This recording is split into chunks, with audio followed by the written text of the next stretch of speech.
And now, the Lowe Post. Welcome to the Lowe Post podcast, where we are about 48 hours away from episode 1 of The Last Dance, aka the only, not even sporting event, it is an event, the only event actually happening, and I could not think of anyone better to sort of preview this with than the Hall of Famer, the great Jackie MacMullan, who was around covering Michael Jordan's prime and has an essay, reflection, reported story today on Michael on ESPN.com. Jackie, how are you? Thanks for having me, Zach. I'm doing quite well, all things considered, right?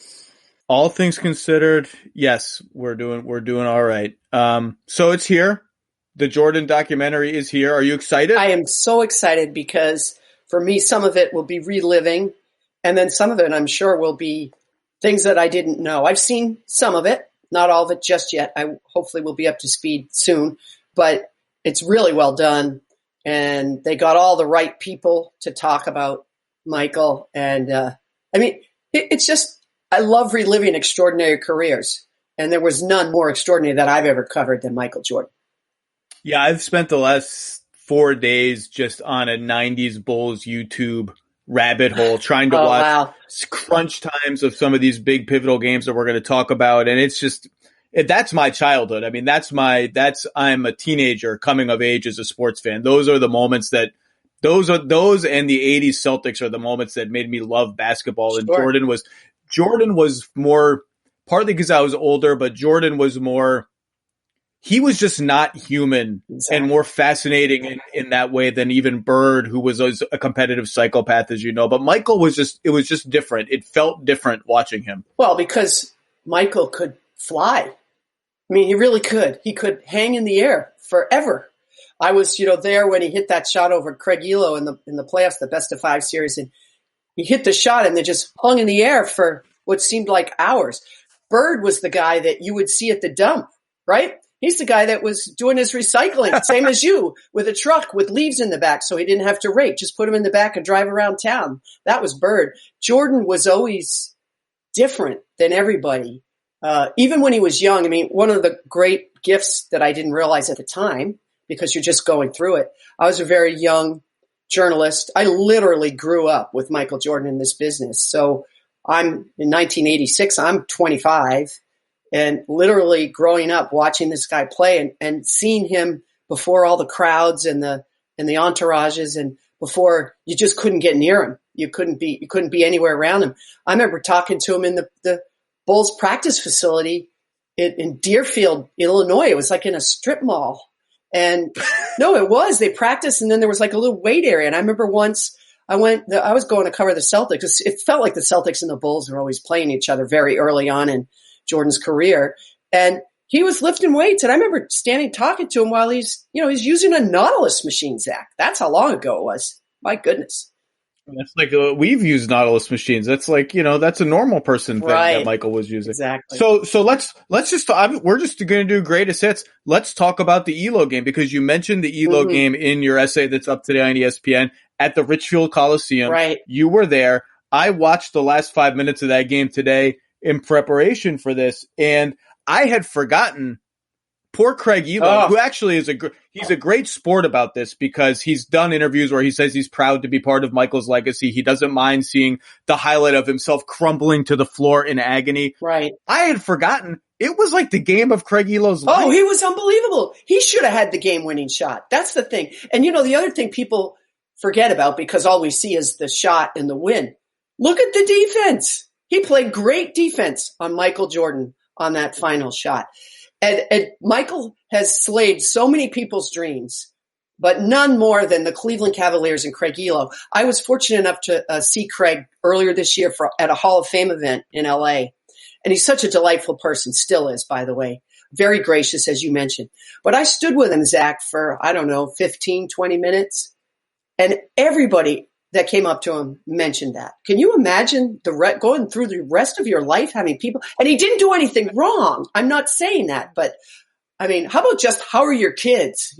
Just to mix it up. I watched an interview with him. Mike Greenberg had a great interview with him on the 30th anniversary of the shot last year, and he said he lives in Spokane, Washington now. And he said, "Yeah, I go down the street in Spokane, Washington. and it's the only thing anybody ever wants to talk to me about is the shot.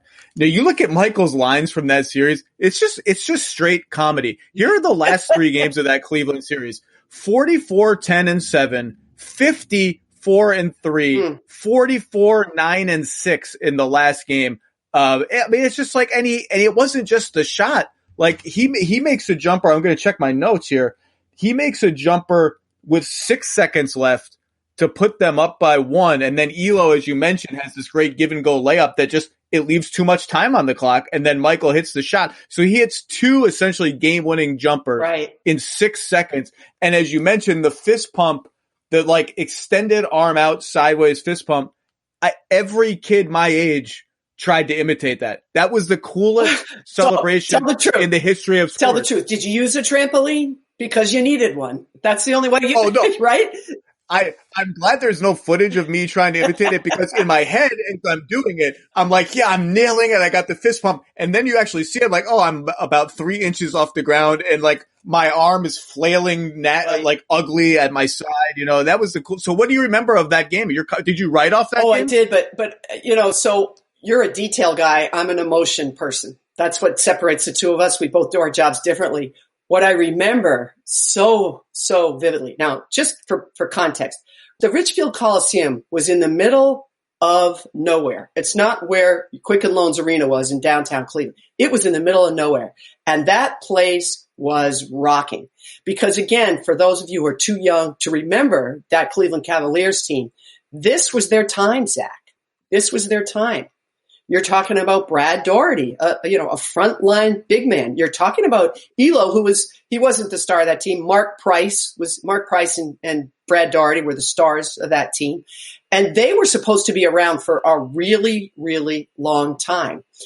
They were the team of the 90s. They talk about how they were given the moniker team of the 90s, and Michael Jordan just came and was like, sorry guys, I'm a little busy right now. And the thing again, to put into context for people, Michael Jordan hasn't won anything yet. He hasn't been in the league very long. He hasn't won a thing. And again, people forget this. When he was early in his career in 1989, still, people were saying, well, he's a great talent, but he doesn't win. He doesn't make the guys around him better, that whole refrain. And here's Michael Jordan winning the biggest game up to that point of his NBA career, certainly not his career, but because he won for Carolina, but his NBA career. And it turned the Cavaliers into a footnote in the NBA trajectory. And almost literally, they're like a parenthetical, like, oh, by the way, there was this other team that was pretty cute and good. And as we go through this conversation, Zach, you will see a pattern emerging. He did that to many other teams. And it's astonishing. He did it to the Indiana Pacers in 98, crushing. He did it to a New York Knicks team in 93 that was favored over them. Pat Riley, bully ball, Anthony Mason. I'm jumping ahead, but my point is this. That's okay. What I remember, you asked me what I remember. What I remember most of all, because I had gotten to see a lot of Jordan already, because we had already had the God disguised as Michael Jordan game in 1986 at the Boston Garden. So I had already seen some amazing things from this kid. But he hits that shot, and it's like a balloon gets popped. Except for you don't even hear the pop. All you hear is the nothing. Absolutely nothing. Because he crushed everybody's dreams in that arena. I don't even remember a groan. I just remember an absolute stunned silence. How did this just happen? And who just did this to us? That's what I remember. Now, leading up to that game, as I referenced in my column, I remember talking to Jordan, after game 4, we were talking about the Cavs. He was nervous. Don't think that Michael Jordan wasn't ever nervous. All the great ones are. Now, once the game starts, those nerves disappear immediately. But in the days leading up to it, talk to all the greats, Jerry West, Russell, Bird, Magic, all of them will tell you nerves are normal, and managing those nerves and transforming them into positive energy separates the greatest players from the, average players. And I remember talking to Jordan, his knee, you can picture this, his knee jangling at the locker room. He's back and forth between like positive self-talk and a little bit of just nerves. And, then we started talking about the team he was playing, and I don't remember talking about Craig Elo. I don't think any of us were thinking of Craig Elo. And I said to him, in passing, well, they're a bunch of good guys. And he looked at me and he said, maybe too nice. And it didn't occur to me too much later. That's almost like a cartoonishly good Michael Jordan. Yeah, but it's like sneering, like maybe too nice, don't you think? Maybe too right, nice. But he said things like this all the time. The beauty of Michael Jordan was there was no filter, and it was a different world. There wasn't social media. There wasn't 24/7 people chasing him around till later, till the second incarnation of Michael Jordan. In this younger time, you could get time alone with him. And he would say whatever he thought and felt. And if you didn't like it, and by the way, I'm not just talking about to the media. I'm talking about to his teammates, to his coaches. More Exactly. to his teammates. He was, people think of, younger fans know his ruthlessness, I think, from what he did to Kwame Brown when he was like, the elder statesman. He was ruthless when he was younger. And if he didn't think you were good enough, he would be, get this guy out of here. And what you and I talked about before the podcast, when they traded Oakley, who was his best friend, for Cartwright, he hated Cartwright. He would throw the ball hard at Cartwright in practice, like whip it at him like a 90-mile-an-hour fastball, just to have Cartwright drop the ball and be like, well, this guy has bad hands. He grew to love Cartwright, of course. Cartwright grew into an emotional touchstone on those teams, but he was mean. Michael was mean. All the great ones are. All the great ones are, or most of the great ones are, I think. And then, but Michael, the way he went about it was he was so driven to be the best. And it sounds so cliche, but it really was true. And I'm talking about the best that day in practice, the best at knowing the state capitals. I referenced that in my story. I didn't know this till, again, later. You get context later after guys retire and people talk a little more freely. He would do this. He would ambush his teammates. What's the capital of Mississippi? This was something that Michael liked to do, and he expected you to know the answer. And I remember, I always equate him to Bird in this regard because they were both, I thought, really ruthless competitors. I would throw Kobe into that mix as well. And I think not every elite Hall of Fame player is like that. Those three guys in particular were to me. And Jordan didn't care what he had to do to get his teammates motivated. And I always go back to Bird when he called his teammates a bunch of sissies after a particularly bad loss to the Lakers in the NBA Finals. And I think it's why the two of them, Jordan and Bird, admired each other so greatly, because I think they looked and saw a lot of themselves in each other. Now, not as a player, because they played completely differently, but just in terms of the way they approached winning. The interesting thing about the ELO game, the shot game, I don't want to call it the ELO game. It's just the shot game for Craig Elo, is that it's a reminder that Michael was not infallible. Like in the last 3 minutes of that game, he missed a free throw and he had an air ball in like the last minute of the game on a floater. And it wasn't that we built him up into this. It's like he never missed a big shot in his career. And he would tell you he missed plenty of big shots. But the two things that are impressive when you watch these games, and by the way, I've watched most of the big pivotal Chicago playoff games now in the last week. He missed big shots in all of them. But the two things that, and I'm talking in the last 2 minutes, I'm talking free throws, things that have been written out at the historical record. But the impressive thing is, number one, he always came right back. It never affected him. And number two, like mentally, just come right, give it to me again. And number two, his hit rate, even with the misses, was still incredible, because even if it's a 50% hit rate in the last 2 minutes of close games, for most star players, those are 25 to 30% shots. And his hit rate, even with the misses and even with the occasional air ball or missed free throw, his hit rate is still incredible, but he was not infallible. And in fact, what made him so great was that when he did miss a free throw, when he did airball a floater, he didn't moan to the refs. He didn't let it get to him. He said, just give it to me next time. Just give it to me next time. I'm going to make it. He might have moaned to the refs once in a while. Right. But I think the other thing about him, Zach, that we always forget about, is for every game he dominated offensively, he dominated it defensively as well. And I will use, and we are skipping ahead, but the shot over Brian Russell, everyone remembers that. What they don't remember is how he did it, because he stole the ball and came down with 10 seconds left and then shot it over Russell. That's an all-time sequence. The strip and the shot. He comes in a car. He comes on in my mind's eye, I'm seeing Karl Malone on the left block and Michael coming to double team him. Karl doesn't see him and he slaps like a dramatic slap of the ball. And that's the part about Jordan that I just so appreciated and really loved.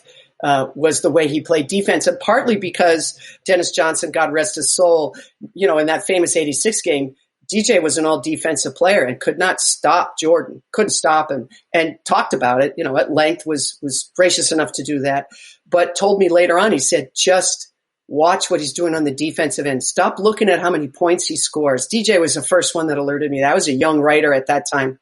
And he said to me, watch how he hedges on plays. Watch how when he knows what guys are going to do before they even know they're going to do it. And we always talk about offensive players with great instincts throwing a pass to a space because they know the player is going to be there.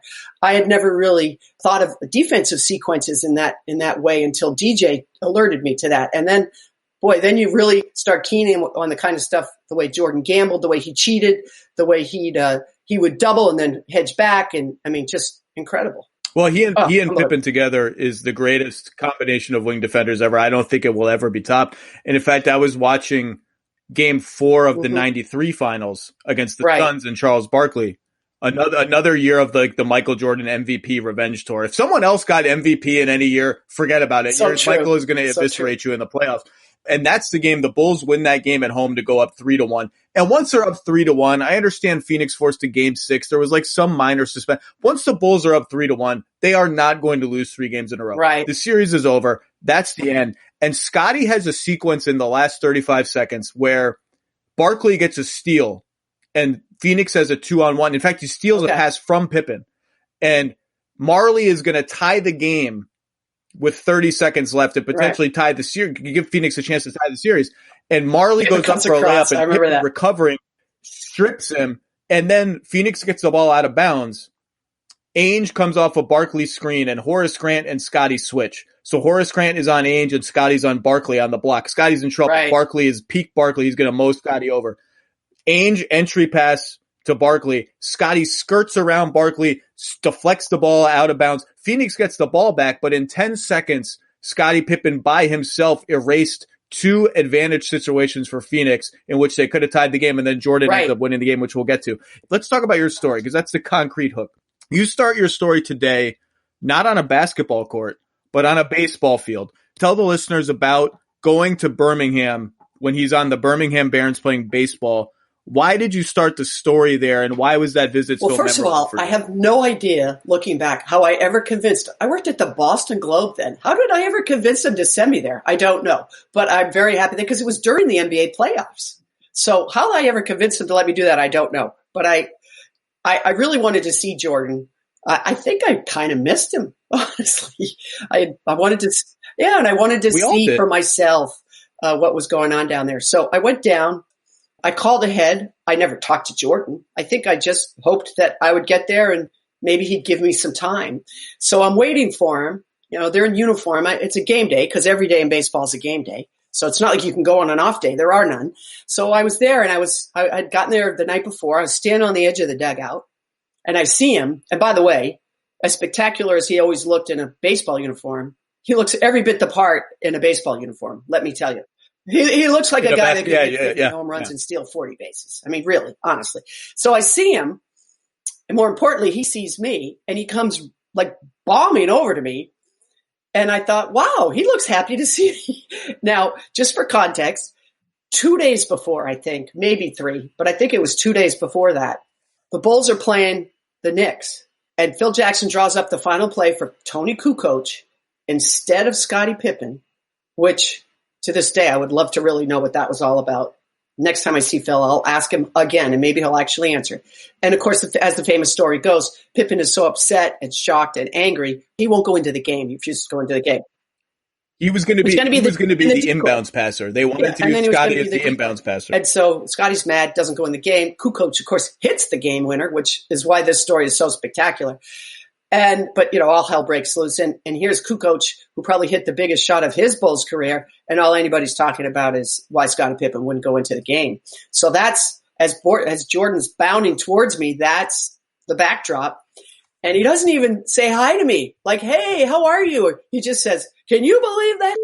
That's what I don't miss. The infighting, whatever. And I was like, wow. It was just such a moment. And I thought, this is incredible. Now, later on, when I wrote the story, I think in the story, I looked back on it because it was quite a while ago. He actually says in the story, for public consumption, Please don't ask me to comment on Scottie Pippen. That just wouldn't be fair. I'm not there anymore. That wouldn't be fair. So he didn't comment publicly that time. But of course, that's a moment I never, ever forgot. And I spent, 3 days down in Birmingham watching him work his tail off. Zach, he could not hit a curveball. The game I was there, he struck out 4 times in one game.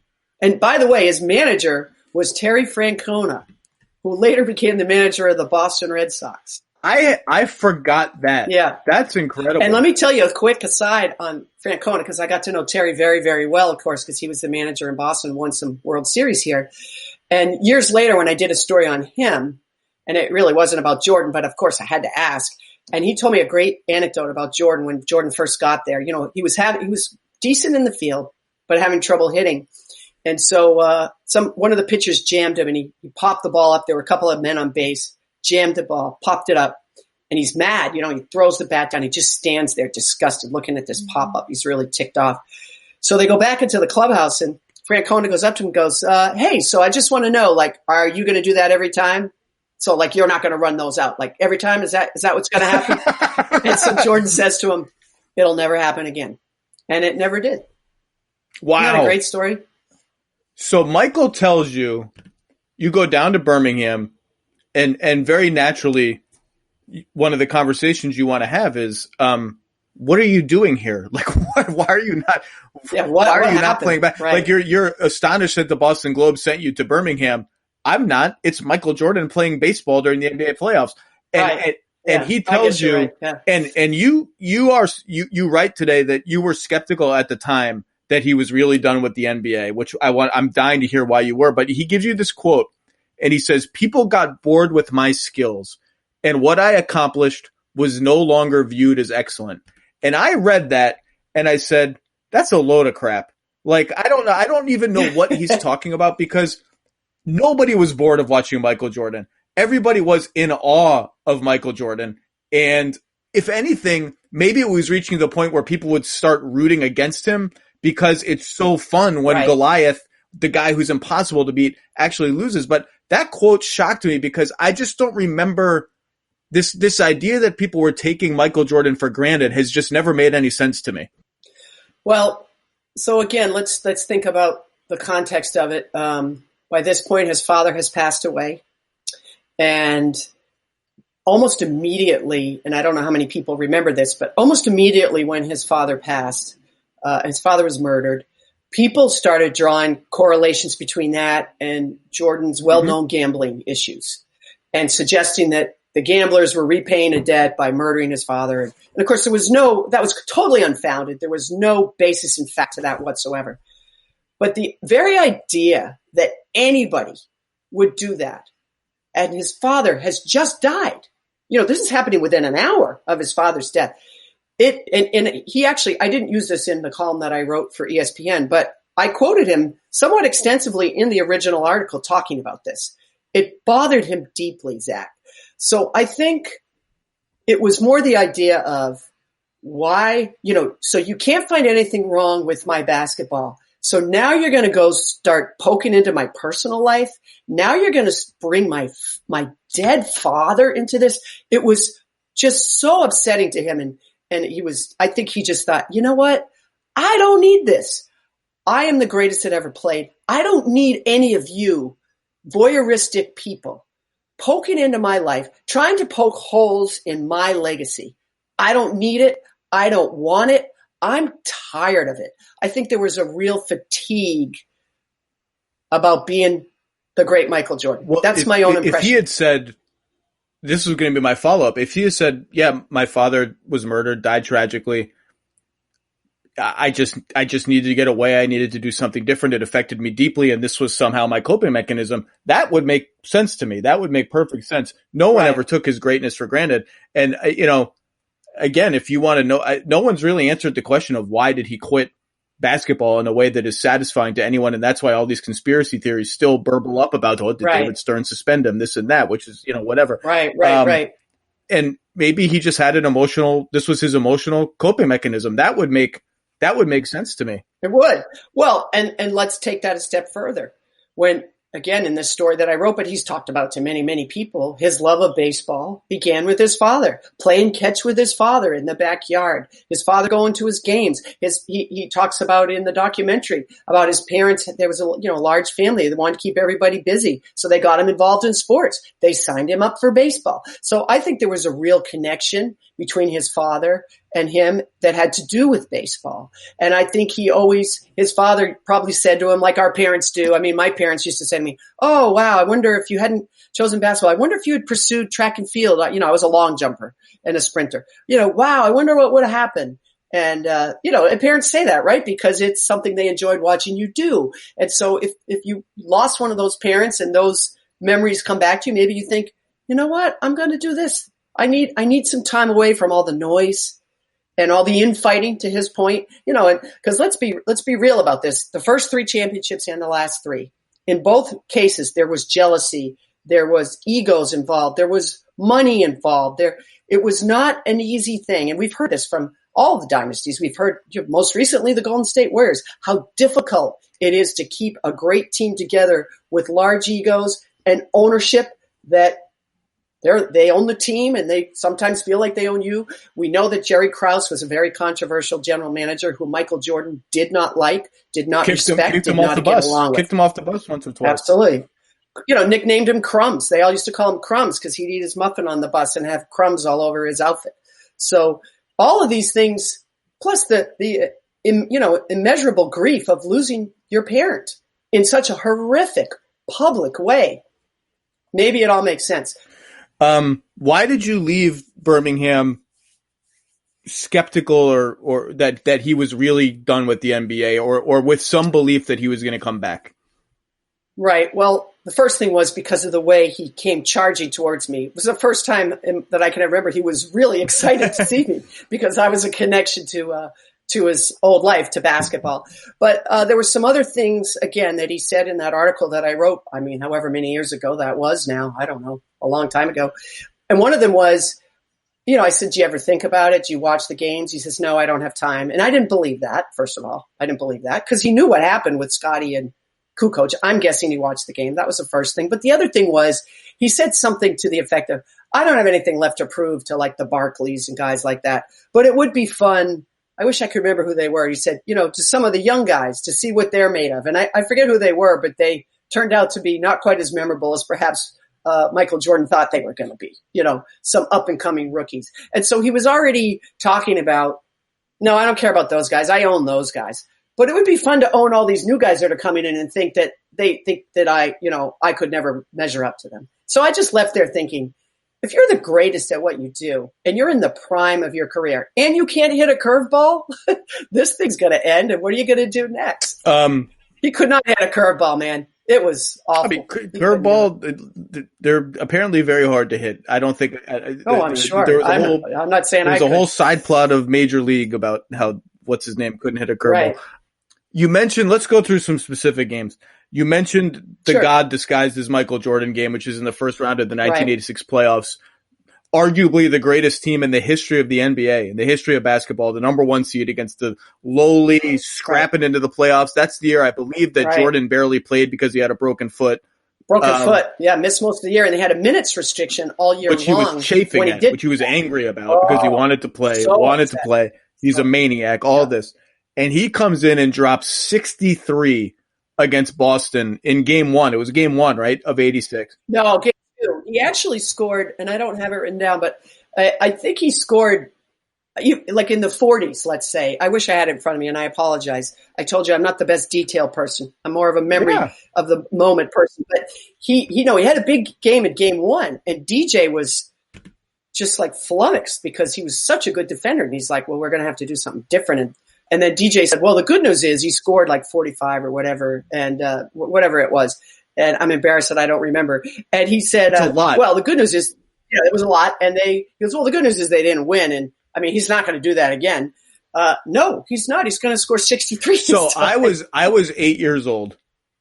Okay. So you're forgiven for not remembering. No, but I was 8 years old. And in my memory, the idea that a human being could score 63 points in a playoff game, right? As an 8-year-old, I was like, this is a space. Like, this is not a real thing. It's not possible.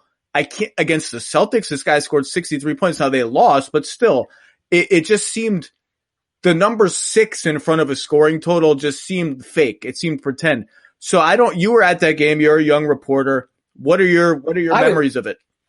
Well, so I was actually in the stands because back then I was a young reporter at the Globe, and I didn't make the A team for this particular game. So I didn't get to cover it, but I got tickets. My husband, my boyfriend at the time, we watched the game, and it was the most incredible thing because they could not stop him. Everybody tried. They had DJ on him. They tried Ainge on him. Bird was even on him for a couple of possessions. Yeah, it didn't go well for Larry. There are some bad highlights of Larry trying to go. Yeah, yeah. It didn't go well for anybody, including DJ, which was the stunning part. But the funny thing about the Garden crowd was no one, I mean, he had just scored a ton of points and lost. So no one was actually even paying attention to the fact that the game was really close. Everybody was just enjoying the show. It went to overtime, did it not? It did. It went to overtime. And then they won in overtime. But the funny thing about it to me is that there was a real appreciation from the Garden crowd for this young guy who was doing this to their team, to a team, to your point, that may have, I think, I'm biased perhaps, the best front line in basketball history, number one, and lost one game, exactly one game all year, a home game against the Portland Trailblazers that still bothers Larry to this day, still rankles him to this day. So no one was actually thinking, well, wait, maybe they're going to win the game until the final few minutes because he was impossible to stop. No, the Celtics were such a better team. That was the series when the playoff brackets come out where you just immediately look to the next round. Like, you don't even consider this a series worth your attention. And all of a sudden this guy is dropping 63 and Larry gives one of the all-time great quotes in the history of sports, saying that's God disguised. Right. As and Michael it's a best Jordan. of 5. Don't forget now, best of 5. So weird things can happen. And that Cavs Bulls series that we referenced before, that was a best of 5. Yep. So that game-winning shot was game 5. I loved best of 5 in the first round because it could really turn things on their side a little bit. Well, if we get any NBA playoffs this year, we may get a whole lot of funky stuff. Best of 3. How about best of 3? Wouldn't that be something? Best of 3 reaches the point where it's going to be really fun, but it's no longer NBA playoff basketball. And so people reckoning if there's a monster first round upset in a best of 3 series, I think people will reckon with it differently. The upset, it'll be tainted. Yeah, the upset, you're right. not even tainted, but I'm just making this. Say the Bucks lose in the first round. I think that series is forgiven. Maybe not more than I think it is. Maybe Giannis will forgive it. I don't know, but who knows? We're now off on a tangent. Yes. Let's go through some other Michael games that you were at. Okay, sure. His first finals, 1991 against the Lakers.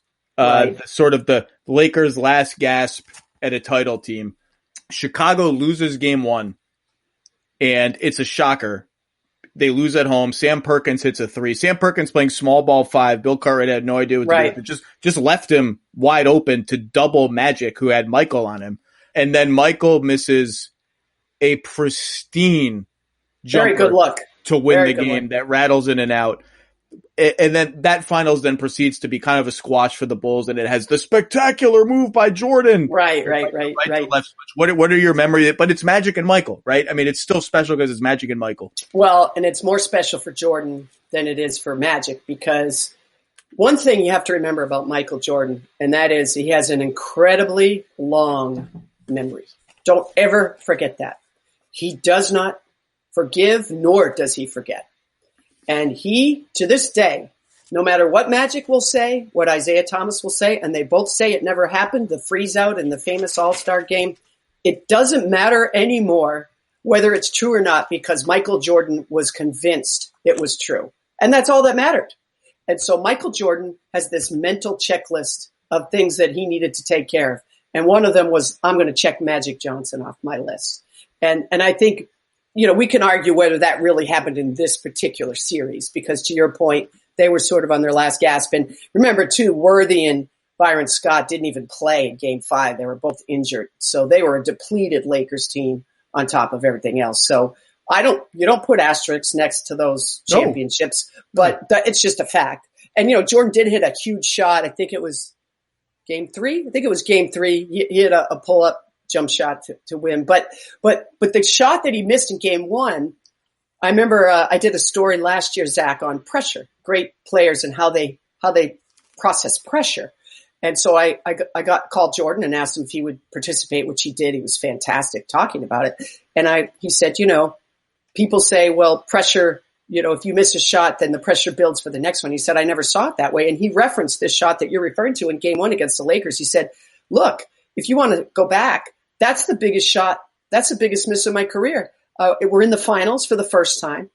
And I miss it in game 1, a game we're supposed to win. Well, what am I going to do? Like, go home and curl up in a ball and cry about it? No. He said, I went back and looked at it.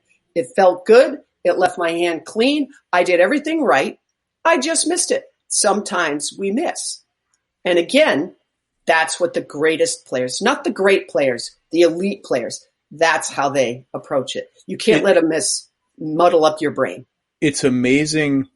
First three-peat Jordan was, this is an obvious statement, but was such an otherworldly athlete. He was. That it was ridiculous. So you look at shots like that, you put whoever the best defender is on the other team is going to guard Jordan in that situation. Right. One hard dribble toward the rim, stop on a dime, jump. And he's wide open. He's got nothing but clear sky in front of him because the best defenders in the world are biting so hard on that dribble because they're so scared of his drive. They can't stop like he can, and they can't jump like he can. And it's pristine.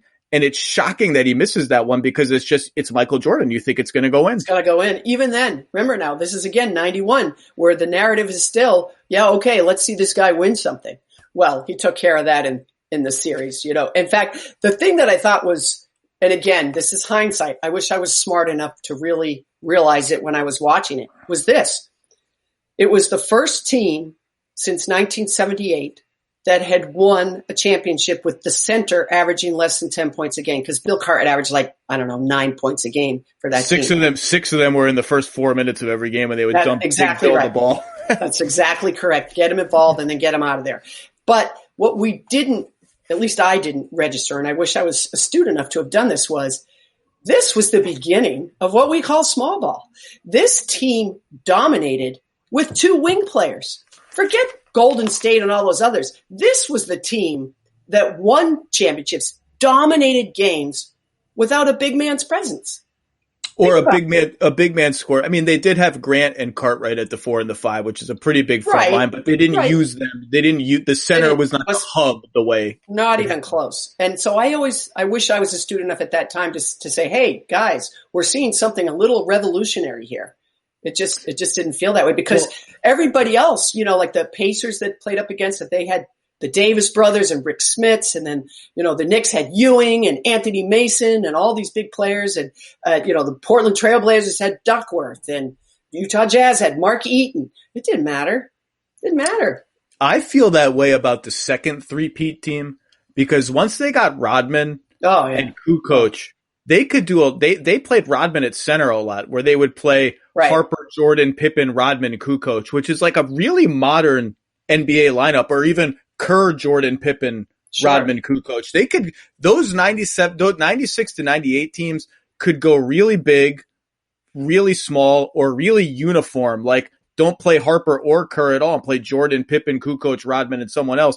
They were a very flexible, malleable, interesting team actually to watch now in terms of how modern they could be with Dennis at center. Exactly. And, that's what Phil always says when people start talking about small ball and all that. He'll say, well, what do you think the triangle is in his mind? That's what the triangle can be if you want it. Of course, the triangle can be anything you want it to be because they used the triangle with the big dude named Shaquille O'Neal and were pretty successful with that. But that was the beauty of the triangle, was that you could take it and adjust it to your personnel and make it work regardless, because it was all about movement, passing the ball, finding the open man, which was usually Jordan. I don't know what Michael's all-time greatest game is, but another game I wanted to ask you about, because it has to be in the conversation, is the 1993 finals against Phoenix. Which is 93 was such a great playoff season all the way around. It was. And everybody wanted to see Barkley versus Michael. Right. Chicago wins the first 2 games in Phoenix. The Suns have home court advantage, and you think it's over. That's it. No, they win the first 2 games on the road. It's done. Right. Phoenix wins game 3 in Chicago, so the home team has lost every game. Game 4, this is the game. This is my favorite game of every playoff series. Game 4 is either it's going to be a gut punch and it's 3-1 and it's kind of over, right, or you got the barn burner best of 3 coming up. Jordan scores 55 points. Yep. On 21 of 37 from the floor, including a ridiculous and one on Barkley with 13 seconds left to ice the game. I don't know what the greatest game is. Maybe the flu game in 97 and is 98, the greatest game. And the 98 game, because we all knew it was over. I mean, that was a pretty spectacular performance. But hanging 55 on the Suns at the absolute apex is like, that may be as pure a distillation of what Michael Jordan was in his prime than any game. So you're there. Mm-hmm. What do you remember of that game? Well, I was just amazed because we had heard about Barkley and Jordan were good friends, and we kept hearing that they were playing golf, on the off days. Still not sure if that's true. Barkley denies that. I still think there's a small kernel of truth to them hanging out a little bit together.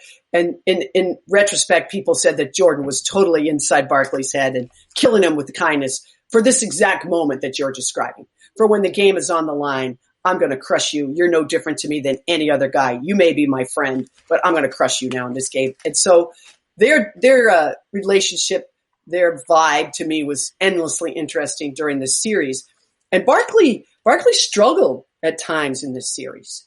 In fact, the game before they won, I think it was a triple overtime game. Game 3, I think, was triple overtime. And I'll look it up. I got it right here. So it was triple overtime. Yeah, it was and Marley hit a big shot for them. Chambers hit some big shots for them. It wasn't always Barkley making the biggest play for that team, whereas it was always Jordan making the biggest play. Even if he wasn't scoring, he was drawing attention and making the pass, as he did famously to Steve Kerr and as he famously did to John Paxson in other situations.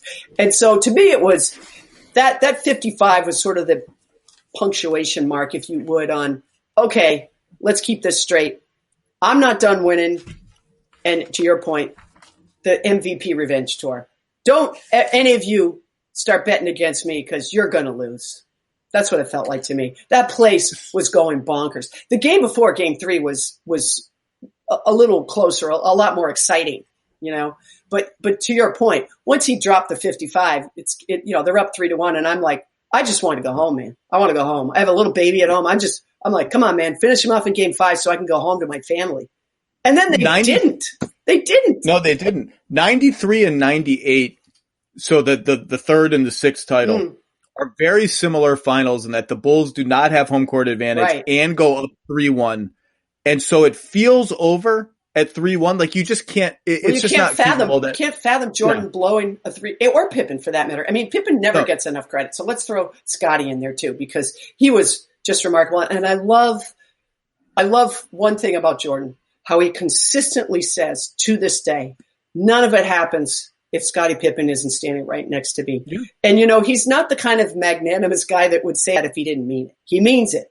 He understands exactly what Scottie Pippen did in terms of personality, in terms of giving up shots, notoriety, and let's not forget the fact that Scottie Pippen was like the 140th highest paid player in the NBA during this whole time. So, well, you mentioned how egos and stuff tear these dynasties apart. Yeah. I actually think the Bulls were an extreme version of that for many reasons, a lot of which was that Scotty was so chronically underpaid the whole time and so bitter and so angry about it, and so bitter about Kukoc getting more attention than he was when Kukoc hadn't played an NBA game. So bitter about Horace Grant making more money than he had. And Horace leaves because he's bitter about how the Bulls, the management player relationship and just the contractual realities that the rules were not as sort of rigid as they are in terms of what contracts you can sign, and everyone just gets a max deal. And Scotty had signed this long deal for the sake of security that I think chronically underpaid him.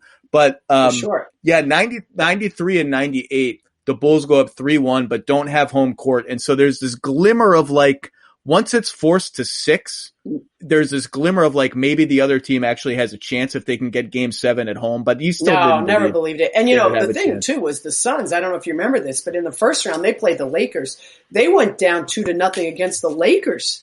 Best of five. I mean, they almost were going to be the biggest choke artists ever.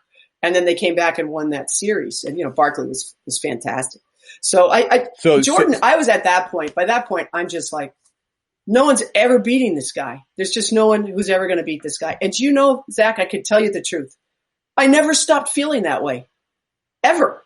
Until he, went to Washington, obviously. But there was never a game that I covered in the postseason when I saw him play that I ever thought anybody else was ever going to beat him. I mean, that's how dominant he was. And again, I stress because he could do it on both ends of the floor. And as he became older and more mature, he understood that it may require a pass instead of the final shot to get it done. And he was good with that. He was good with that. The other thing about that Phoenix game, and you see it in young Jordan more than old Jordan, is, and you see it in the Cleveland game, the ELO game too, the degree to which these teams are just throwing 2 guys at him once he crosses half court is ridiculous. But they can't stop him anyway. They still can't. So that shot, the and one he hits over Barkley to ice Game 4 of the 93 finals, starts with him getting double teamed by Ainge and Kevin Johnson, kicking the ball to BJ Armstrong, and BJ's like, no, it's cool. You can have it back. Just gives it right back. Just gives it right back to Michael, who has 2 guys on him. He dribbles away from the double team. Barkley meets him in the lane, and you can tell Barkley is halfway between, should I challenge the shot? Should I try to draw a charge? Or should I just tackle him and make him earn it at the line? And he goes for kind of, should I draw a charge? And he's moving, and Michael hits this and one over him. And so he beats 3 guys. He beats 3 guys in the span of 2 seconds. There's just nothing anybody can do about it. That was, and that's why I think the later championships to me were in many ways more remarkable. In fact, I have an assignment that I have to finish soon for our ESPN.com on ranking the 1 through 6, the best championship, best team, or the most satisfying championship or whatever. And that's why for me, 98 will always remain number 1 because of how hard it was and what was riding on it. We all knew. I mean, Phil Jackson wrote on the playbook that he gave all of them at the start of the season, The Last Dance. That's where the name for the documentary comes from. So they all knew this was it. And remember, in that season, Scottie Pippen asked to be traded. First of all, he had surgery. He had surgery beginning of the season because he was frustrated about getting paid or not getting paid. They wouldn't redo his contract. So he thought, well, the heck with it then. I'm going to have this surgery now. I'm going to get healthy, and then I'll be ready for my new team next year when I get healthy. And then ask for a trade. I mean, the stuff that went on that year was incredible. And Jordan is no longer playing exclusively above the rim because he probably could, but he was smart enough to understand, he'd become a very good shooter at that point. He's a career, I don't have in front of me, it's a low percentage, 33% 3-point shooter at 34. He's not but again, the game was, people need to understand the game was different then. If the 3-point shot was emphasized the way it is now, I don't have any doubt that Michael Jordan could shoot 38, 40%. There's no doubt in my mind. It just wasn't how the game was played then. It was not emphasized enough. Therefore, you weren't putting in the reps either in games or in practice. But he was no longer exclusively above the rim. So that's why I always put a little more weight into those later championships, especially 98, because it was a very, very good Utah Jazz team they beat. And then before that, as you know, because we've talked about it off the pod, one of the most incredible series, probably the toughest series. Would be interesting to ask Jordan, but the 7-game series with the Indiana Pacers in the Eastern Conference Finals. You could argue the Pacers should have won that series. Yeah, I talked with Mike Breen the other day about what you just talked about just the air of invincibility and how it just felt that some way, somehow, his teams were always going to win. As a fan, you had to trick yourself into believing that the other team really could win, just to have some defense. But if you wanted to pick like the moments of actual legitimate vulnerability, it's 93, the Knicks are up 2-0 in the conference finals. Now, I did not think the Bulls were vulnerable even then, but if you're down 2-0 and you don't have home court, you're vulnerable. And game 5 Game 5 is the Charles Smith game that comes down to the wire. Blocks. If that game goes differently, so it's that, and it's Pacers Game 7, 1998 that you're talking about. And it's my favorite of the Bulls finals. Just as a fan, my most favorite, the one I was most into, was 97 against Utah, which is 2-2, and Game 5 is in Utah, and it's the flu game. At 2-2, Game 4 is when Stockton and Malone have the full court pass in the last minute of the game. One of the great passes in NBA history. Malone lays it in. Utah goes up by 1, goes on to win. At that moment, you thought, maybe the Jazz can actually do this. And then Game 5 happens, and Michael's sick, and he looks sick. And on TV, you're like, this dude can barely walk. And I just remember thinking the Jazz are going to go up 3-2. They might actually pull this off. So those are the moments of vulnerability. 97, 93, and Pacers game. I don't pick whatever one. Those were the ones where the invincibility was like, maybe. Well, maybe. And what I think those teams had in common, and I go back to the Pacers team of 98 and to the Knicks team, they were big. They played bully ball, Zach. They were strong. They were physical. And, the Pacers were down 2-0 in that series to the Bulls in 98 in the conference finals. And they were getting manhandled. Phil Jackson did a really smart thing. He put Scottie Pippen on Mark Jackson. So Mark Jackson, made his living posting up smaller guards. And now all of a sudden couldn't do that.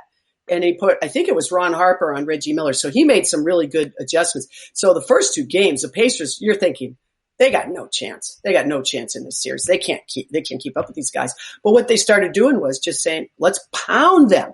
This is where we have an advantage. We have a size and a physicality advantage. Let's use it. And that's how they got themselves back into that series, and they just got really, really physical. And of course, Game 4, that's the famous shot that we see all the time of Reggie pushing off Michael and hitting the game winner. And Phil's yelling, calls. We never get any calls, which to me was just beyond hilarious because Michael.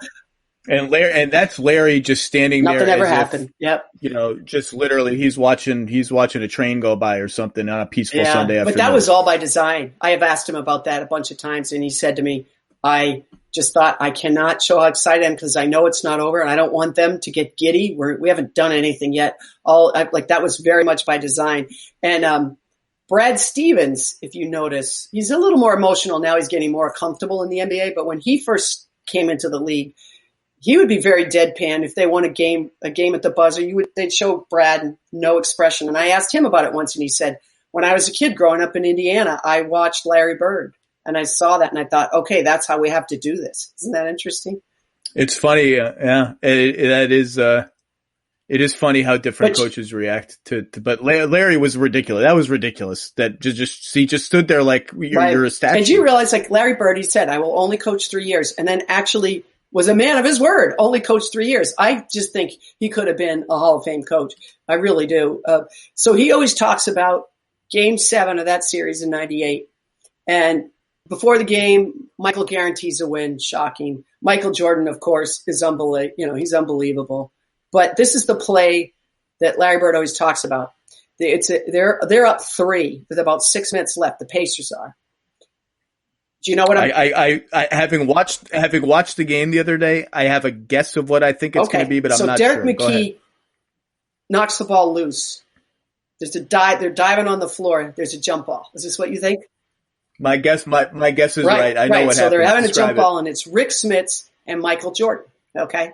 Now, of course, as great as Jordan is, it's probably not going to win this tip. Rick Smits is 7 feet tall. So they're lining up for the jump. And, Bird and Dick Harter, his right-hand man, his assistant coach, are standing there, and they watch everybody line up. And Pippen's kind of hedging a little bit in on Reggie Miller, who's in front, right? He's in front. And it's clear sailing for Smits to tip behind him would be an easy tip. Now, remember, the Pacers are up 3 here. So they're looking at it, and Bird says to himself, oh, this is perfect. He'll just tip it back. And then he's like, oh, shoot. He never tips it back. He always tips it forward. Now, this is all in a matter of milliseconds, right? So Harter says to him, maybe we should call timeout. And Bird's thinking, no, we're going to win the tip. I want to save the timeout. But as he's thinking this, he's like, but I've never seen Smits tip it back. He's going to tip it forward. They're going to intercept it. I'm going to call timeout. And it's too late. The ball's up in the air. And Pippen does exactly what Bird fears. He jumps in front of Reggie. Smits tips it to Reggie Miller.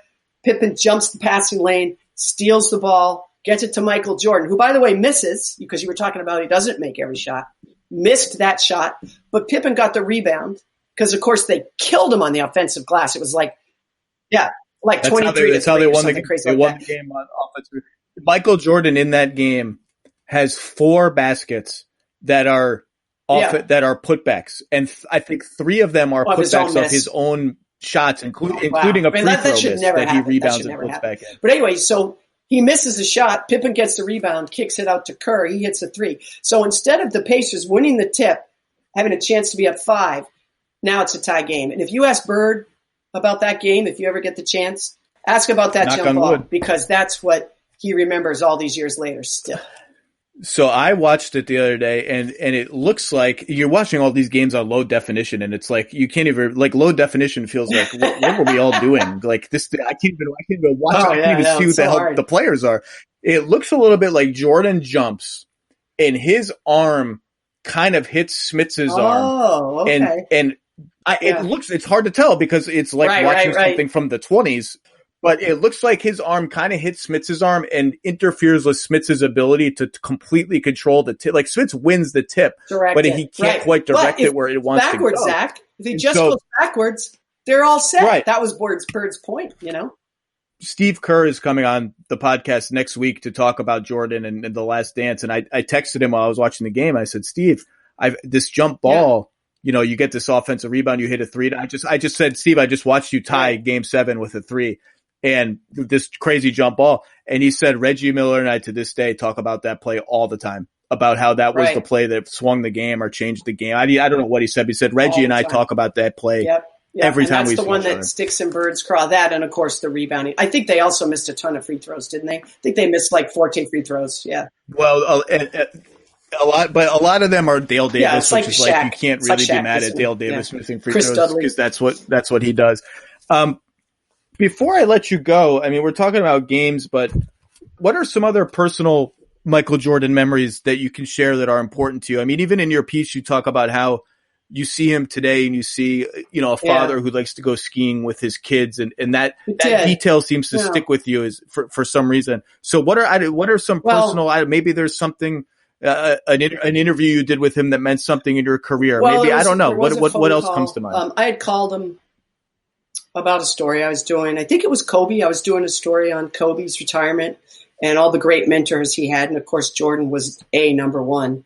I wasn't sure if Jordan, you never know if he's going to call you. You know, you talk to Esty, his great assistant, who I adore. I do have Jordan's number, but I very, very rarely ever text him because I shouldn't have his number then if I'm going to do that. Right. So I think the only time I've ever texted him, frankly, was the day Kobe died. I texted him, and that's when he told me, I can't even, no words right now. I can't even.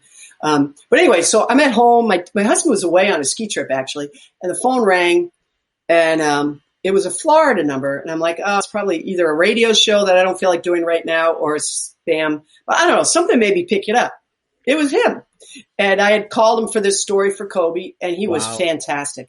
And the thing that really resonated with me was, Kobe just wanted to be like Jordan. That's really all he wanted to be. He just wanted to be Jordan.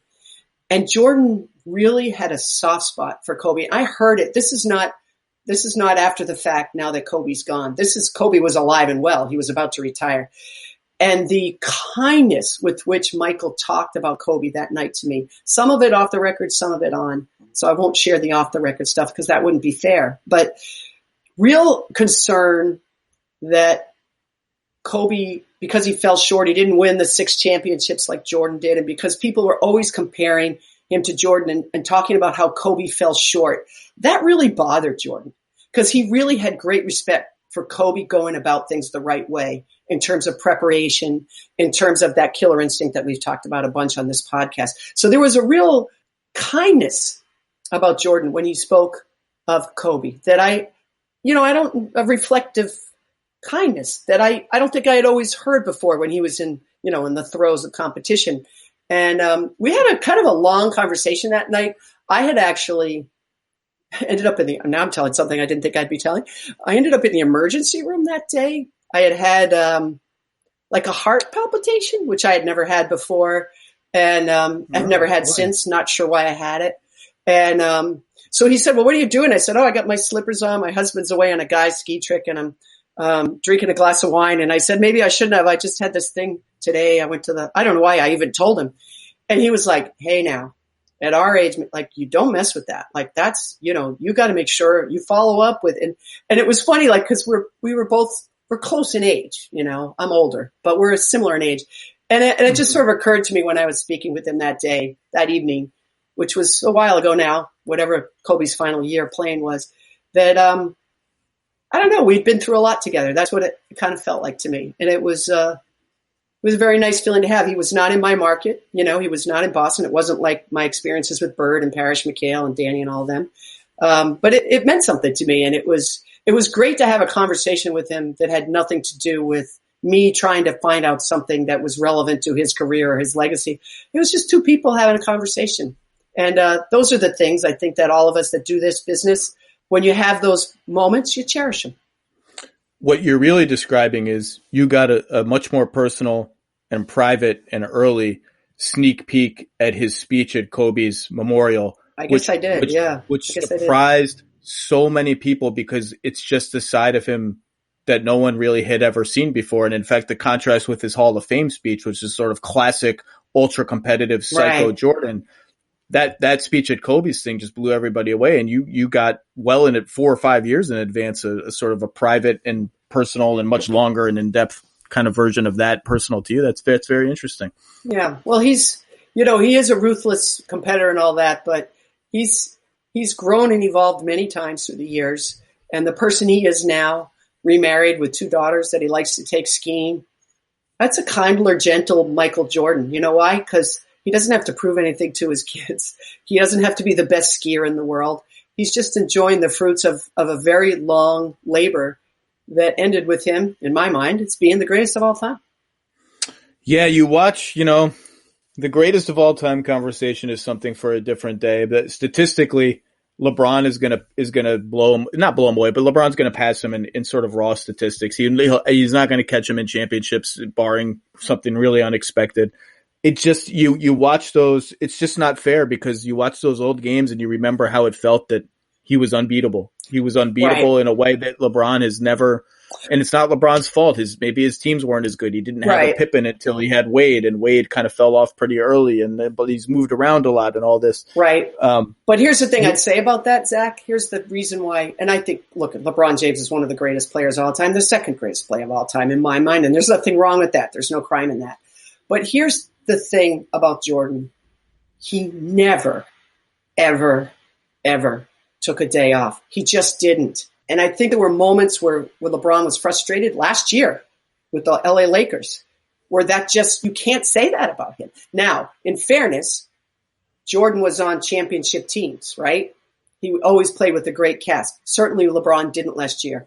And who knows what Jordan in his prime would have been like if he was on a team like the Lakers were last year. I don't have the answer to that. So that's why maybe that's an unfair thing.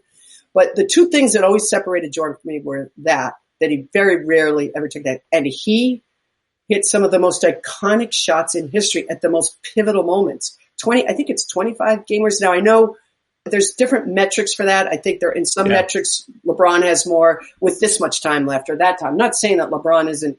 LeBron's made a lot of big shots. He's made a lot of big shots. He's underappreciated in that sense. Yes, but they're not he's made a lot of big shots. But they're just not quite as dramatic, right, as Jordan over Russell for your last dance. And I mean, there's just a flair for the dramatic.